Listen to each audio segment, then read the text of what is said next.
In a previous video, I went over how I went from making $38K teaching Zoom to middle schoolers to a real estate portfolio of over $2 million. Now, I know I'm not Grant Cardone making millions of dollars in real estate. However, in the past 3 years, which is how long I've been investing in real estate, I have learned a good deal, mostly through mistakes. So in this video, I'm gonna go over the top 5 things I wish I would have known before I'd gotten started. The first mistake I made that I don't want another person to make is buying a property that you yourself or someone like you would never live in. So I bought a quadplex on the Near East Side of Indianapolis, which on paper was supposed to cash flow $500 to $600 a month. Now, we had many months that actually did cash flow that much. However, when things went bad because of the types of tenants we were dealing with, just the rougher location we were in with a lot of crime and turbulence, things went really bad. For example, we placed a tenant who actually had over a 620 credit score. He had the qualifying income, and we placed him in a unit. It was a $650 per month unit, 1 room, bedroom, 1 bathroom. I think 4 months went great, fine, paid rent, minded his own business. And then all of a sudden we see he's putting payments on his credit card. So we kind of investigate, why are you putting all your payments on a credit card versus a more secure method? And sure enough, he doesn't really have the money. The payments are bouncing. Next thing we know, the payments just stop, and we find out he's actually been put in jail. So he actually says, I can't pay rent. He went to jail. I don't actually know the reasons why he went to jail, but what I do know is he left someone behind, which was his pet. So he left his dog in the property while he went to jail. So you can imagine there was a lot of literal crap everywhere. And this is just one example of many examples I had dealing with this kind of Class C, rougher location property. Now, there's nothing wrong with quadplexes. You could get a quadplex in a Class A, beautiful part of downtown Indianapolis. You could pay $1 million for it. It'd be amazing. You'd want to live in it. However, there was something wrong with my quadplex, which was that it was built in the early 1900s on a rough street, lots of crime nearby, just not the type of place you or someone like you would want to live in. That unit that we had to deal with, one, we had vacancy for about 6 months after he left. It cost us $2,500 to clean the unit up, freshen it up, and re-rent it out. That was $2,500 on top of the missed rent collected. So it cost us thousands of dollars in not picking a unit that we actually would live in ourselves. The second mistake I made is not taking enough time to find the right deal and going with the convenient deal. Example would be, I saw a property on Facebook. It was for $80K, super cheap, rented for $800. And I had the desire, I had the capital sources lined up, and I just went straight for it and bought it without really doing the due diligence to consider, why am I buying this and how does it fit into my overall plan? So you want to buy a property that fits into your overall plan. Are you buying because of cash flow, or are you buying because of appreciation, equity gain, and buying a desirable asset? I realized through time, I want to buy because of this desirable asset and appreciation. This was simply for this. This $80,000 property gave me a lot of good lessons. However, it was just a crummy house. So we had to replace the water heater. We had to redo a lot of the floors. We had to do a lot of stuff to increase the rent rate by about $100, $200. We got the rent rate from $800 to $950. So this deal, although it was important for the overall trajectory of where I was going in real estate, it mostly was useful because of the lessons learned. So what I would encourage you to do is reflect on your buy box and create a very specific buy box. So some people's buy box is this street to this street. They have a rectangle or an area where they're buying and they want to specialize in that area. And they know how to source tenants in that area, and they know how to find good deals in that area. Or some people are like, I only want high-end short-term rentals near downtown. And they build a team. This is smart. You'll never see an A player switching their strategy going every which way. They specialize in what they're good at and what they know best. The mistake I made was I see a good deal, buy it. Whether it's multifamily, short-term rental, single family, I went every which way. I wish I would have picked a buy box and stuck with it from the get-go. To figure out your buy box, you should think about what you can give passion and intention to for a very long period of time. Real estate's hard anyway, so it's gonna be hard even if you are passionate about it. So pick something that you're passionate about it and create a buy box surrounding that. So if you are passionate about short-term rentals and you love hosting people, that can be part of your buybacks. If you're passionate about these specific neighborhoods or revitalizing neighborhoods, then maybe you wanna do value adds. So go with the thing deep inside of you want to bring into the world. That is how to pick your buy box. The third thing I wish I would have known in real estate investing before I got started is how to vet property managers. And this is a big one. You'll see someone that gets a lights out deal. They hand it to their realtor who has a property management company, give them the keys, and they run with it. Again, this is going with convenience over intentionality. And I have done this. I have now cycled through 4 property managers in my time. And what I noticed is I didn't take the time to know what I was looking for. So what should you look for in a property manager? 1, you want to go with track record. Track record is time, number of units, referrals.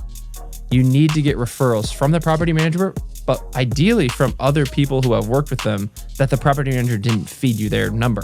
Go with random people. You want to find people that are middle of the road fans. If you go for the ultra fans of this property management, they're just going to tell you all good things. If you go for the haters who fired them, they're going to tell you all bad things. You want to find someone that's like, yeah, here's what they're good at.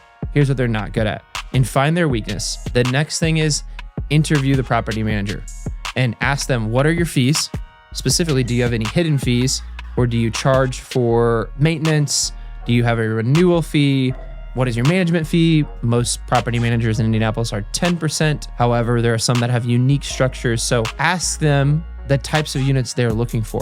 What do they specialize in? They might say everything. We'll do anything. That's not true. They're really going to have a bread and butter that they've gotten really good at, and you want to figure out what that is. Ask them what they're looking for in landlords. If they don't say high integrity, quality units, if they say something else, I might be a little suspect. So what are they looking for in their landlords? Do they have a client buy box, essentially? The top 3 things to look for in a good property manager is number 1, integrity. Do they do what they said they're going to do? And are they ethical? Because they're dealing with your money. Number 2 is strong communication and follow-up. Number 3 is transparency. Are they open about their fees and the way they make money? What has having 4 different property managers cost me? Besides a lot of heartache and logistical nightmares, it has cost me a lot of money. Number 1 being vacancy. So I dealt with my first 2 property managers were really bad with filling units. They essentially would put it on the market and do very little direct engagement to drive people in the doors, very little selling of the unit, very little communication about how the units were leasing, if they were getting traffic. This was an issue because I've had units sit on the market for 4 months at a time. Well, the rent rate was $900. That's 4 months of missed payments costing me over $3,000 at a time for just 1 unit. This has happened with multiple units. The other thing would be with regards to transparency. I had a property manager that was automatically enrolling people in maintenance. So they were sending people out to do the gutters, charging me $500 at a time for things like this repeatedly with little transparency. So this has cost me a lot of money in doing, honestly, unneeded repetitive maintenance tasks that the property manager decided, not the owner. So now I actually self-manage, but I have an employee that does a lot of it for me. So we lease out via Zillow. It's fast, it's quick. We place them and we communicate with tenants quickly through iMessage, through phone call, not clunky systems. But I have given a lot of those tasks to an employee. If you're not at that scale, you probably do want to hire a property manager that is 10% of the rents. But again, you want to look for integrity, strong follow-up and communication, and transparency. The 4th thing I wish I would have known is that cash flow management is extremely hard with real estate. In real estate, you have very, very large capital expenditures or possibly vacancy periods that cost you a lot of money, and they come all at once. So a roof is going to cost you about $10,000. This is going to wipe out 2 years of positive cash flow, because you have to think, after paying for all of your expenses, that's your mortgage, your taxes, your insurance, your maintenance, your manager, most rental properties in a single family in Indianapolis is going to make about $200 a month. It's a healthy margin. Well, when you have a roof expense, if you're not setting aside money in a CapEx budget for that, all of your money and then possibly some of your personal money could get thrown into that. So cash flow management is extremely difficult for the new investor. What I wish I would have done is gotten a QuickBooks or Stessa account early on and created a monthly P&L sheet to know, here's where my money is going. Here is how much money I'm actually making that I can possibly distribute or reinvest. I didn't. I just had one bank account for each LLC, and I hoped it would go up every month.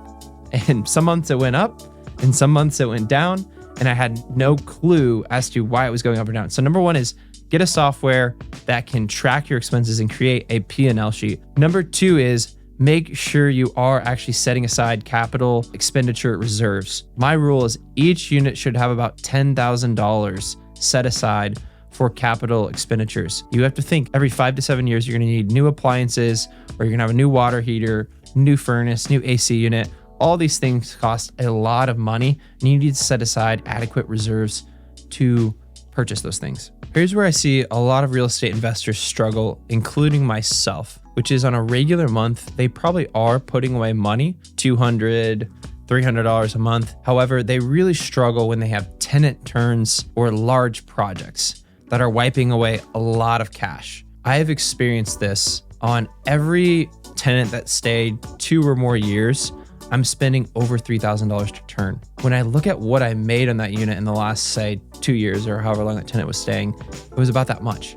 So it's literally wiping away all of the cash flow. I've asked many other investors if they have a similar experience. All of them have told me yes, for the most part. So what I've learned is with single family homes or small residential deals, the cash flow is not usually the biggest reason to invest in these properties. I'm gonna say that again. The cash flow is not it. It's not the reason. It's actually the equity pay down, the appreciation, and the tax advantages of being a real estate investor that are creating the true wealth from real estate. If you are cash flowing, that's the cherry on top, is how I see it. So just something to keep in mind. Cash flow management is hard. I don't have a solution that's going to magically fix all of that. It's just something to pay attention to and notice. Another thing I'll add is if you are willing to do the maintenance yourself, you're going to save a considerable amount of money. Materials for many of these jobs doesn't cost a whole lot. It's the labor and the time. I was not personally willing